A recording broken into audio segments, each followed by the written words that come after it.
अभी कोई आदमी का हार्ट अटैक हो जाए, हो सकता है कि नहीं? उसके लिए आप क्या करोगे? हैं? हैं? उसके लिए आप क्या करोगे? अब वो मर जाए वहीं पर उसी स्थिति में, तो क्या करें? वो लड़की कुंवारी है कि शादीशुदा हो गई है, अब उसकी शादी हो सकती है कि नहीं? क्या कहा मैंने? ये ऐसा नहीं कहा पहली दूसरी, क्या कहा?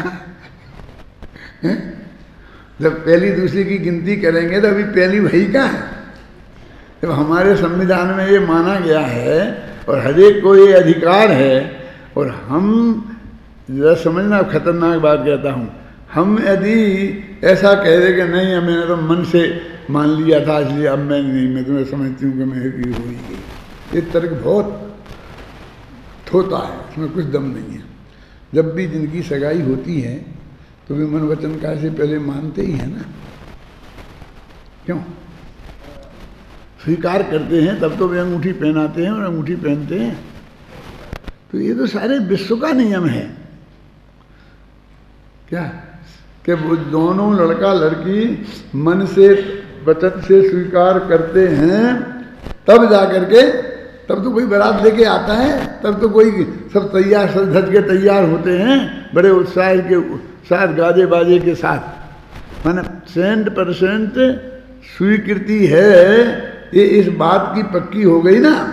फिर भी हमारी समाज ने नियम बनाया है, हमारी गवर्नमेंट ने नियम बनाया है, हमारी जुनवानी ने इसे स्वीकार किया है कि जब तक 6 फेरे हुए तब तक अभी शादी नहीं माँ होगी, जब 7 माह होगा तब शादी मानी जाएगी। क्या मेरा मतलब समझ गए ना? तो इस सीधा सच्चा इस नियम को चैलेंज है। अब इस नियम के विरुद्ध की बात करते हैं कि साहब हम क्यों कर रहे हैं, हमें नहीं करनी है, अब हम दीक्षा लेंगे तो तुम लो ना, तुम तो पहले ही नहीं करती, बराती नहीं बुलाती, दीक्षा लेती तो तुम्हें कौन रोकता था? लेकिन ये तर्क देना क्या कि अब मेरी उनके साथ हो गई है, वो नहीं हुई को हो गई मानना है, वो गलत है। सब तर्क समझ में आया ना? और अब ये रही बात कि ये ठीक नहीं है कि उनको उस वक्त ऐसा ऐसा कहेंगे तुमने पहले सोचना था, उन्हें तुम्हारी अकल नहीं थी, तुमने दिमाग नहीं दिया, दूसरे का ध्यान नहीं रखा, ये नहीं किया, ये तुम्हें समाज के लिए माफ़ी मांगनी चाहिए। ये कहाँ लिखा है? कल मैंने बोला था ना, कहाँ लिखा है कि एक समय पहले जो राग रूप है वो अगले समय में बैरागी नहीं हो सकता है? बल्कि ये लिखा है कि जितने भी जीव आज तक हुए हैं वो सब ऐसे ही हुए हैं, पहले एक समय पहले रागी थे और एक समय बाद बैरागी हो गए हैं। जब हम तुम भी होंगे ना तब ऐसे ही होगा। ये सोचा सोची करने वाले थोड़ी कुछ कर पाते हैं।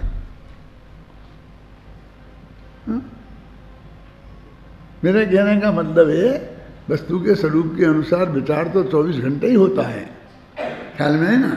और ये तो विचार तो उनने पक्का नक्की पहले ही कर लिया। कोई सम्यक दृष्टि ये नहीं जानता है कि भाई ये यदि मैं गृहस्थी में ही रहूँगा तो मोक्ष नहीं जाऊँगा, यदि मुझे मोक्ष जाना है तो मुझे नग्न दिगंबर दीक्षा धारण करनी पड़ेगी। ये सब जानता है ना मेरे कहने का मतलब। फिर क्या रह गई बात बाकी?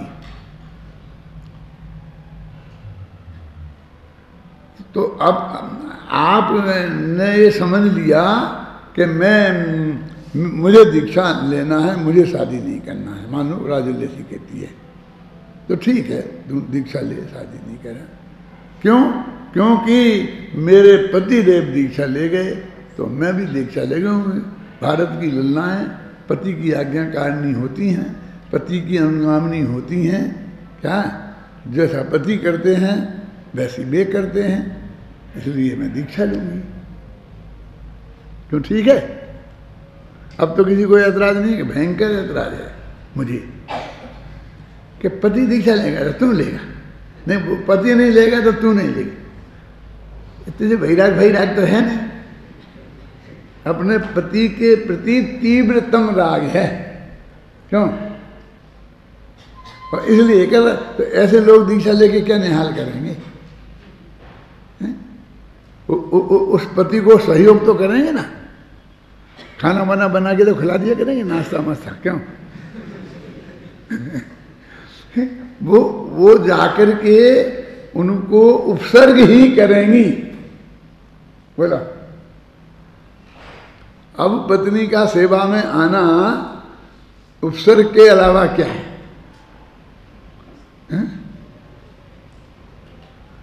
अब विचार करो गंभीरता से। यानी पति ने दीक्षा ले ली इसलिए मैं दीक्षा लूंगी, एक तर्क भी बहुत बुरा है, गलत है। ऐसा आप राजुल का विरोध करो, राजुल का विरोध मैं क्यों करूंगा?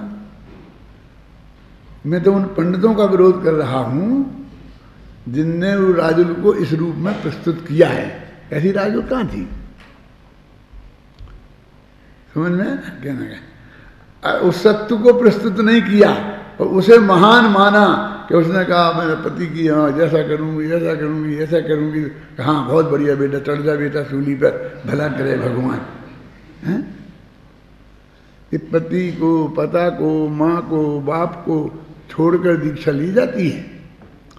अपने प्रवचनसार में लिखा है ना कि उससे माता से कहा, और ऐसा ऐसा ऐसा पूछा जाता है कि हे माता तू मेरी माता नहीं है, शरीर की माता है ना।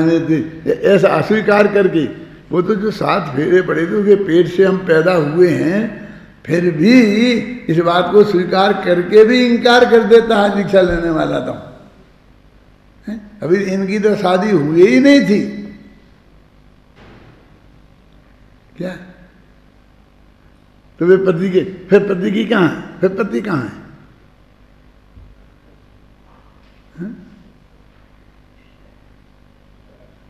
तो मेरे कहने का अर्थ ये है कि वो समाज का नियम, वो समाज के हित में है और धर्म के अनुकूल है, ऐसा कोई भी कथन और सर्वज्ञ भगवान के मुख में डालकर कहना ये बहुत बड़ा अपराध है। क्या? किसी के देखा देखी दीक्षा लेने की बात की प्रशंसा करना ये भी उतना ही बड़ा अपराध है। समझ में आई कि नहीं आई?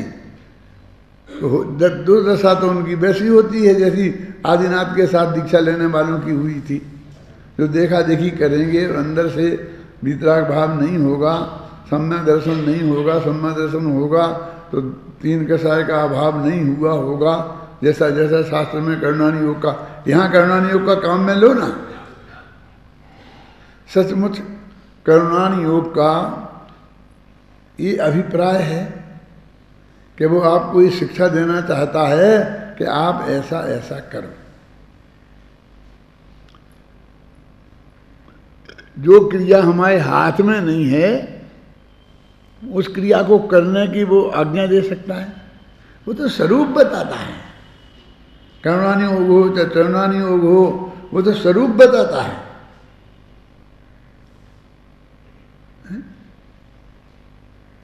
यह चरुणानि योग में इतना विस्तार से वर्णन है, तो वो तो ये जीव कहाँ कहाँ हैं वो ये बात बता रहा है। और हमारा जीवन अहिंसक होना चाहिए, है? तो अहिंसक जीवन के लिए हमें जीवों का पता ही ना हो। जीव जाति जाने बिना दया कहाँ से हो? तो सब जगह जीव है, उन्हें तो पहचान। ऐसे तो हम पत्थर समझ रहे, तो इस पे हम दया कैसे आएगी?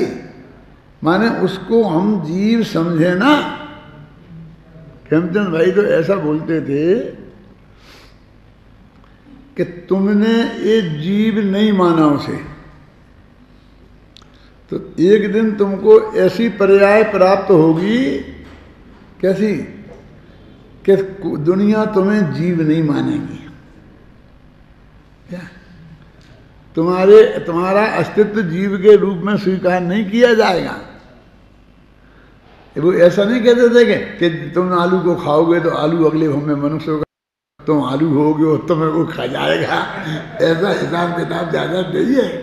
फिर मैं एक बात कहना चाहता हूँ, अपने परस्पर योग के शास्त्रों में जो ये कहानी किससे लिखे हैं कि उनके नौ भव से संबंध थे, इसके विरुद्ध फिर मैं ये कहना चाहता हूँ कि बहुत जीवों के रहे होंगे, उसमें मुझे रंच मात्र भी ऐतराज नहीं है, लेकिन उनसे अनंत गुणे जीव ऐसे हैं कि जिनके आपस में ऐसे कोई रिश्ते नहीं रहे, और भविष्य में भी कोई नहीं रहे। क्या समझना जाता है? माने उनने हमारे को इतना हैवी कर दिया कि 9 भव की प्रीति लगी और 11 भव की प्रीति लगी और फलाना फलाना, ऐसा कुछ नहीं है। हम और तुम हो सकता है पहले जिंदगी में कभी मिले ही नहीं हो। अब देखिए क्या बना लूँ, कहाँ कहाँ मिले होंगे, कहाँ कहाँ मिले होंगे, लेकिन 99% इतना ये चांस है कि मिले ही नहीं हो, समझना। और भविष्य में कभी मिलेंगे ही नहीं, ऐसा भी है 99%। 1% कदाचित वो पुराणों के लिए मैं छोड़ देता हूं, समझ में आ रहा है? लेकिन वो कहानियां उनकी आती हैं, वे मिले थे, उनके भी 9 भव आते हैं, 9 भव का उनको ज्यादा स्मरण होता है, वो आदर्श बन जाता है। फिर सबको ऐसा लगता है हम अगले भव में मिल जाएंगे, फिर यहाँ मिल जाएंगे, फिर वहाँ मिल जाएंगे, फिर निदान मानते हैं मैं ऐसा हो जाऊँ, मैं इसी माँ के पैदा हूँ, वो माँ कहती है ये बच्चे मेरे ही पैदा हों। अब तुम, इसका मतलब ये है कि तुम अगले भव में भी औरत हो, यही समझती है। क्यों? स्त्रीलिंग का छेद नहीं करना है कि स्त्रीलिंग का छेद हो जाएगा तो बाप बन जाएगा, ऐसा मेरे कहने का मतलब ये है कि कोई संबंध नहीं है। और संबंध की बात ना भूतकाल की सोचो ना भविष्य काल की सोचो। क्यों? इस भव की तो सोचें कि कल की मत सोचो। क्या? कि कल भी हमारा और तुम्हारा मिलान रहेगा, ये भी बिल्कुल सुनिश्चित नहीं है। क्या? और होगा तो केवली के क्या, केवली को पता होगा। तो हमको क्या करना चाहिए? फिर मिलेंगे तो मिल जाएंगे, नहीं मिलेंगे तो नहीं मिलेंगे। कि नहीं तुम कल मिलो ना, तो मुझे कल दे, तुम्हारा रूम आधा मैं तुम्हें देना है, दे दूंगा कल, कि आधे ही दे दो ना, मिले तो नहीं मिले ठीक है। कल को क्यों छोड़ते हो? समझ गए ना? जो तुमको तीव्र विकल्प है वो आज ही करो पूरा, ना झगड़ा खत्म। मेरे कहने का मतलब ये है कि इतनी सुंदरतम व्यवस्था है, बढ़िया, उसको हमें सहज भाव से स्वीकार करना चाहिए। उसके सहज भाव से स्वीकृति का नाम सम्यक दर्शन है। मैं कोई तुमसे और कोई बात करने के लिए नहीं कह रहा हूं कि बार बार उस बात को मिल लेके बैठ जाते हो। क्यों? ये सम्यक दर्शन की बात कब तक करना चाहिए बेटा? जब तक नहीं हुआ तब तक करनी चाहिए ना। है? ये कोई यहाँ वहाँ की गप नहीं है, ऐसी बातें नहीं सुना रहे हैं आपको। चारों अनुयोग की बात करके ये नहीं कहना चाहते हैं कि चारों अनुयोग झूठे हैं। उनकी स्टाइल है एक कथन करने की, उनने अपनी स्टाइल में वस्तु के स्वरूप को कथन किया है, समझे ना। लेकिन इतना तो हमको समझना ही चाहिए ना कि भाई किस कहानी से क्या हमें निष्कर्ष निकालना चाहिए। क्या? जैसा वो अपना उदाहरण देते हैं उस सेठ का कि वो नाटक देख के आए तो उन्होंने कहा तुमने क्या सीखा? तो उन्होंने कहा कि यदि हरिश्चंद्र जैसी दुर्दशा करानी है तो सत्य बोलना, नहीं धंधे पानी तो इसमें झूठ के बिना तो चलता ही नहीं है। ऐसी शिक्षा ग्रहण नहीं करना। इतनी तकलीफों के होने के बाद भी उनने सत्य को नहीं छोड़ा, ये ग्रहण करना। तो आपने उन अनुयोगों से जो उल्टा सीधा ग्रहण कर रखा है, मैं तो सिर्फ ये बताता हूं कि उन अनुयोगों का इस रूप में हमें ग्रहण करना चाहिए। हम तो मतलब ना तो हमारे नेमिनाथ भगवान कोई रिश्तेदार हैं और ना राजुल से कोई संबंध था, पहले मिले भी नहीं थे, कहीं पहचान भी नहीं थी, क्या मिले ना, और ना भविष्य का कोई ठिकाना है, मिलेंगे कैसे, वे तो चले गए मोक्ष। नेमिनाथ समझ गए नाम की है। अब हम तो बिल्कुल निश्चिंत होके क्या वीतराग भाव से सोच के निर्णय कर सकते हैं ना। हम भी अपना निर्णय करने में शांति जी कोई राग द्वेष क्यों लाए बीच में, है? है? क्यों, मैं आपसे एक प्रश्न पूछना चाहता हूँ, आपके दिल में भी ऐसा प्रश्न खड़ा होना चाहिए कि नहीं होना चाहिए कि वो पशु मशु श्री कृष्ण भी कुछ नहीं करते, पशु भी नहीं मिलते, वहाँ ऐसा होता ही नहीं, जो संभावना बहुत थी, क्योंकि एक क्षत्रियों की जो तीर्थंकर जिस कुल में पैदा हुआ हूँ और अभी मौजूद हूँ तीर्थंकर, आप समझे ना, और उस कुल में और ऐसा मांस मदिरा का सेवन होने की बात भी कोई सोच सकता है, ये अपने गले नहीं उतरती। क्यों, वो नहीं होती घटना, नहीं होती तो मजा आ जाता, कम से कम नेमिनाथ की शादी तो हो जाती, राजुल भी की शादी भी हो जाती, क्यों, ठीक रहता ना। अपन को जो लड्डू खाने को मिलने वाले थे वे भी मिल जाते, बारातियों को तो लड्डू ही मिलते हैं। अरे भाई उनका तो कोई काल आ गया था, समझे ना, तो उस समय उनको दीक्षा लेनी ही थी।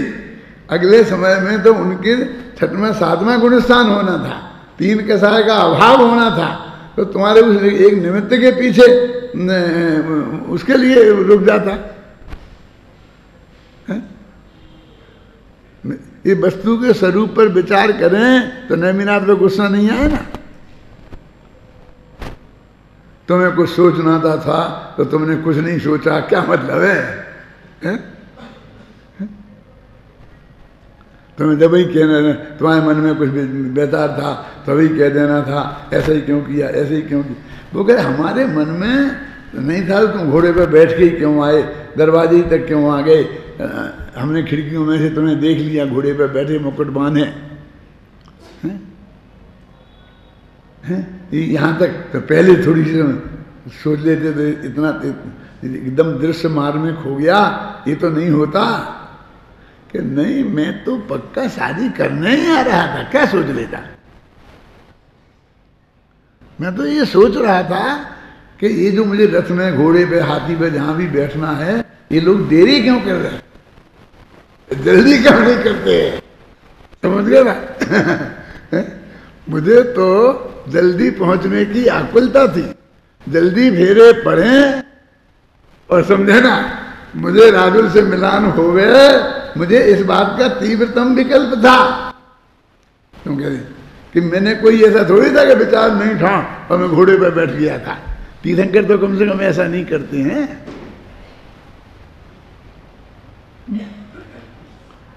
क्या ख्याल में, मैं क्या कह रहा हूं, ये कोई छलमल नहीं है, ये वस्तु के स्वरूप के विरुद्ध नहीं है। क्यों, एक समय राग, अगले समय वैराग हो सकता है। उसके एक समय पहले तक बिल्कुल पक्का तीव्र राग था, उसमें कोई छलमल नहीं था, बराबर विचार से वो आए थे। वो ये थोड़ी जानते कि तुम्हारे यहाँ क्या होगा, कि साहब आपने ये भी नहीं सोची कि हमारी लड़की का क्या होगा, हमारी लड़की की क्या हालत होगी, और लड़की के बाप को हार्ट अटैक हो जाए तो कौन जिम्मेवार होगा। क्यों, अरे भाई लड़की के माँ बाप हैं तो लड़के के भी माँ बाप तो हैं ना, तो उसने अपने ही माँ बाप का नहीं सोचा तो तुम्हारे माँ बाप का क्या सोचना है। ये क्यों नहीं विकल्प आता है तुम इन सब पंडितों को, समझ रहे क्या क्या क्या कह रहा हूं मैं, बोल खड़ा, क्या कहा मैंने।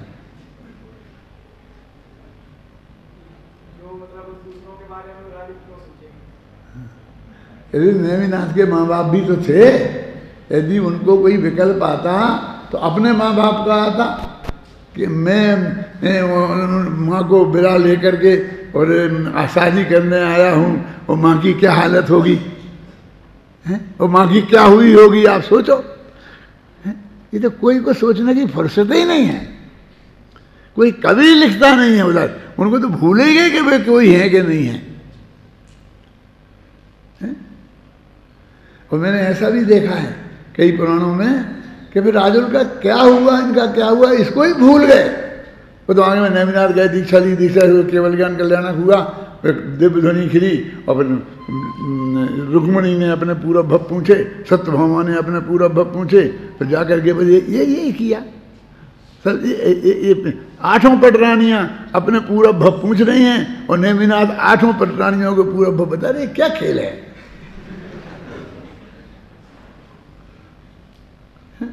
आप समझ रहे हैं कि ये क्या, ये बता रहे, बस ये बता रहे, ये बता रहे, ये बता रहे, ये हो गया, इसका ऐसा हुआ, उसका ऐसा हुआ, उसका ऐसा हुआ, उसका ऐसा हुआ।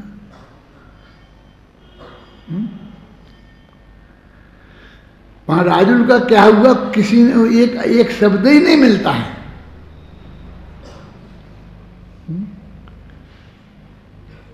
ये जूनागढ़ शब्द नहीं मिलता है, बोलो, गांव का नाम नहीं मिलता इन सब पुराणों में।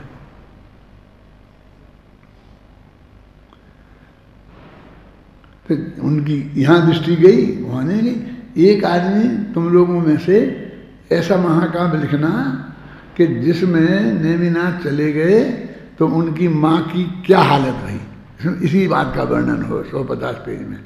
क्या ये बात मैंने लिखी है, कहाँ लिखी, वो तुमने पढ़ी है, बताओ।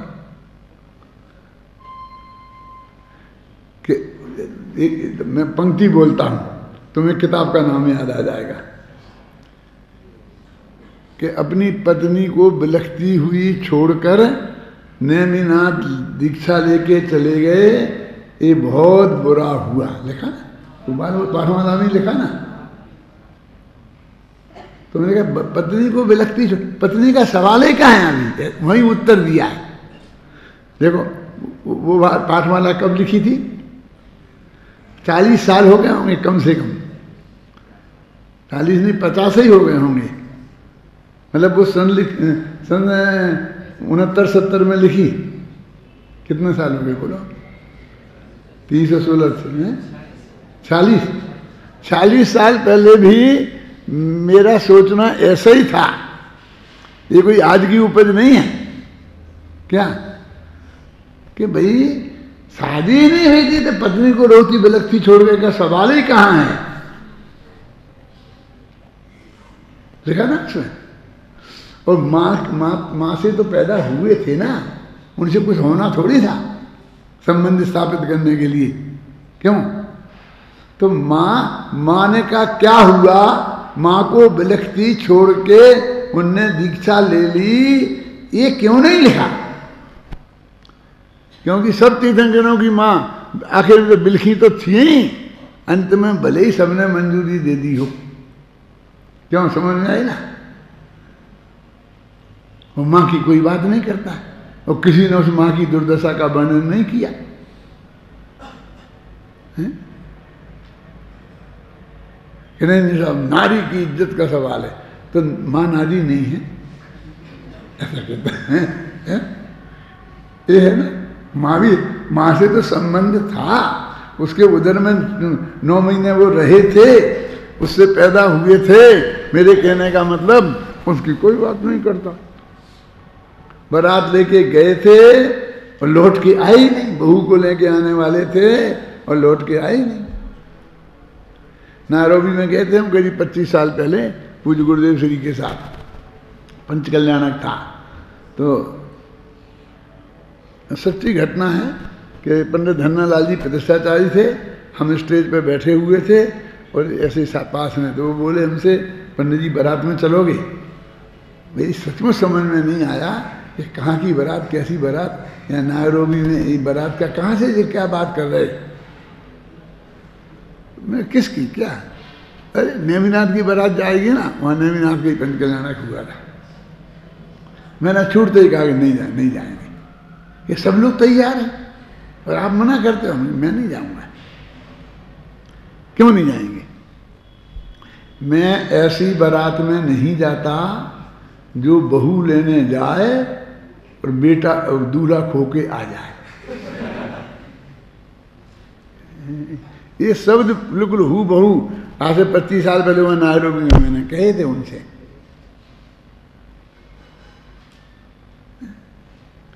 मालूम सावन का महीना था जब वो बारात गई थी, क्योंकि दीक्षा कल्याण का काल वही है ना नेमिनाथ का। तो अपने हिंदू वाले कहते हैं कि सावन में तो शादी होती ही नहीं। मैंने कहा गुजरात में होती है, क्या करें। मैं गुजराती बोल रहे देखो नेमिनाथ की हुई थी, नेमिनाथ की हुई थी। मैं कहा ज़्यादा गड़बड़ मत करो तुम, जैसी नेमिनाथ की हुई थी वैसी तुम्हारी होगी। शादी के लिए थोड़ी नेमिनाथ आदर्श है। केवल ज्ञान के लिए आदर्श होंगे, वो कोई बढ़िया शादी थोड़ी है, वो तो सबसे ज्यादा असफल शादी है। शादी की दृष्टि से तो असफल ही है ना, क्यों। ऐसे ही जो वस्तु का स्वरूप है सहज बहुत होता है। मन सैकड़ों बारातें जाती, मेरी सुनना क्या कहना चाहता हूँ, वो जाती हैं और फेरे पड़ते हैं और पूरी शादी होती है और फिर जिंदगी भर साथ भी रहते हैं। और ऐसी एकाध होती है, रेयर केस होते हैं नेमिनाथ जैसी का, लेकिन वो भी होती हैं ना। क्या समझ में आया है ना। एक हुई तो उसका मतलब होती है ना। तो और भी कैसे कई कारण हो सकते हैं कि लड़का मना कर देगा मैं शादी नहीं करूँ, लड़की मना कर देगी मैं शादी नहीं करूँ। रोज ही ना अखबार पढ़ लो, उसमें आता है कि लड़का के मुंह से शराब की बदबू आ रही थी तो लड़की ने फेरे पड़ते मैंने कह दिया मैं नहीं करती इसे शादी। फिर बहुत समझाया, लेकिन बस बारात फिर बिल नहीं शादी की, लौट गई। ऐसे रोजीना समाचार आते हैं अखबारों में। क्यों, मुझे ये मालूम पड़ा, मुझे ये मालूम पड़ा, मुझे पहले लड़की को ढंग से दिखाया नहीं गया था और यहाँ देख के मैंने आगे दिखा दे तो गूंगी है। नहीं तो ऐसे जो चीज़ उसके ध्यान में नहीं आई थी वो कहता मैं नहीं करूँगा। लेकिन ऐसे केस लाखों करोड़ों में एकाध ही होते हैं ना, अखबारों में वही भरे रहते हैं। ऐसी शादियाँ भी रोजाना होती हैं कि शांति से हो जाती हैं और शांति से वे जिंदगी भर अपने साथ रहते हैं। अखबार कोई लिखता ही नहीं, क्या करें। अखबार के लिए तो समाचार ही ये है कि कहीं गड़बड़ हो, और उसका नाम अखबार उनको समाचार मानता है, वो उसको समाचार ही नहीं मानता है। क्या है, समझे ना, उसको समाचार ही नहीं मानता है। क्या करें। तो ऐसे ही हमारे जनवाणी में भी हुआ है। कैसा हुआ है कि जो ऐसा कुछ अद्भुत हुआ तो उसको उन्होंने लिख दिया और हम वही पढ़ते हैं और उससे अपना माइंड बनाते हैं।